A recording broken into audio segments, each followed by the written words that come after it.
সেনাপ্রধান ওয়াকারুজ্জামান সাহেব আজ কয়েকদিন বাংলাদেশের উচ্চ পর্যায়ের নেতৃবৃন্দদের সাথে বৈঠকে বৈঠক করতেছেন। প্রথম বৈঠকটি ছিল বিচারপতির সাথে, প্রধান বিচারপতির সাথে। এরপরের বৈঠকটি প্রধান উপদেষ্টা এবং রাষ্ট্রপতির সাথে। তো যা গুঞ্জন শুনতেছি, সম্ভবত উনি ওনার দায়িত্ব ছেড়ে দিতে চাচ্ছেন, যে দেশের এই পরিস্থিতিতে উনি সেনাপ্রধানের দায়িত্বে আর থাকতে চাচ্ছেন না। আর নতুবা অনেকেই মেটিকুলাস প্ল্যানের আওতায় এনে তাকে বহিষ্কার করে চাচ্ছেন যে নতুন একজন সেনাপ্রধান নিয়োগ দেওয়ার জন্য, এবং সেনাবাহিনী তাদের অনুগত থাকবে।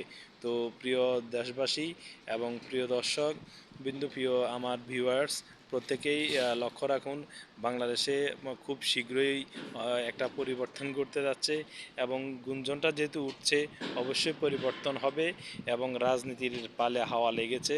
প্রত্যেকে সতর্ক থাকুন, খুব বাংলাদেশকে ভালোবাসুন।